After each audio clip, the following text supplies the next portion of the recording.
Let's move to the Valkyries and the Fever. You could argue Valkyries are playing the best ball right now in the WNBA. I think that got them at 7 straight wins. Fever, though, geez, when they get Caitlin Clark back, it's amazing how this offense just absolutely hums. So really, really good matchup. Indiana's just coming in as -1.5, pretty much a straight pick 'em. Over under 166.5. How do you see this game going? Well, first of all, I think I have to mention the Valkyries have beaten the Fever every game, which I think is every game except one. So I think it's 4 out of 5. So similar to how some teams like the Aces own the Valkyries, maybe the Valkyries just own the Fever, and the Valkyries have been playing really good basketball. I mean, they won 7 games in a row. To see them on that streak and then now an underdog, that does kind of stand out to me, and it kind of feels like it's a little bit too easy to take the Valkyries. But what they've shown me lately, what they've shown me in this matchup, is that they should be able to get the job done. So I would look towards the plus money on the Valkyrie side. When you talk about a total, and maybe I even contradict myself here a little bit, but you have a Valkyries team who plays at the slowest pace in the league. You have a Fever team who's playing, if not the fastest, probably the second fastest pace in the league. And you have a situation where I just don't think you're going to get the best defensive effort from either one of these teams. The Fever, first game home after a long road trip. Valkyries, what is this, like their 4th or 5th straight road game in a row? And if I'm not mistaken, the Valkyries, I know they've been playing good defense, but they've been facing some, lackluster competition. I think this Fever offense is a completely different story. So with the Fever at home here, I don't think the Valkyries are going to be able to make the Fever slow down and play at their pace. I think the Fever will control the tempo. I even think that Golden State, for as slow as they like to play, they've had 4 days rest. They'll probably be up to getting out and running, especially versus the Indiana defense that's not great.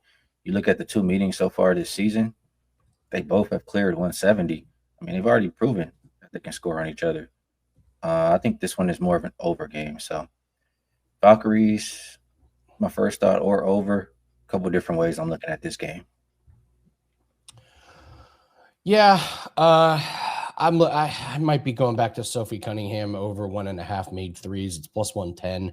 She had the appearance at UFC 329 and then comes out and goes 6 of 7. I don't know. Maybe the smell of blood and sweat gets her. I mean, yeah,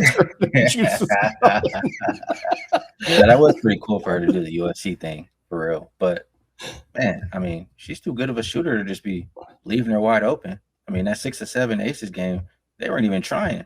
I mean, I you, know. me, and Dan, anybody could have hit those shots out there. They're leaving them wide open. Literally, I'm watching the Aces players like just under the rim, just looking at her shoot. So I know she's a great shooter.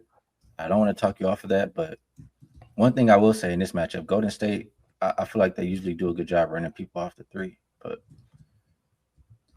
I don't know. I don't want to talk you off too much, Andy. I haven't put it in for clients yet. We'll see how the rest of the day the day goes. So, Skee, you've been on fire in all of basketball since the beginning of the year. So, congratulations on that run. What do you have up for everybody today? I do have a best bet. It is in the late game, so if you want to be involved in that, I talked about it a little bit on the show. But if you want the write up, the paragraphs, etc., and to play right to your email, you can get it over at Wager Talk. And there go, my numbers. NBA was pretty good. Finished up over 100 units. WNBA has been a pretty good start as well. I'm the #1 basketball handicapper in 2026. So this special, I think, is a really good way to get involved. NBA early bird, get the rest of WNBA free. I've hit every 5% play except my last one this season. I'm 14-5 the last 2 seasons on 5% play. So I'm locked in right now.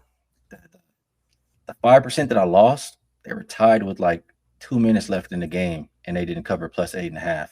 So that one was really tough, but seeing the board well, and if you want to get involved, this is a really good way to do it.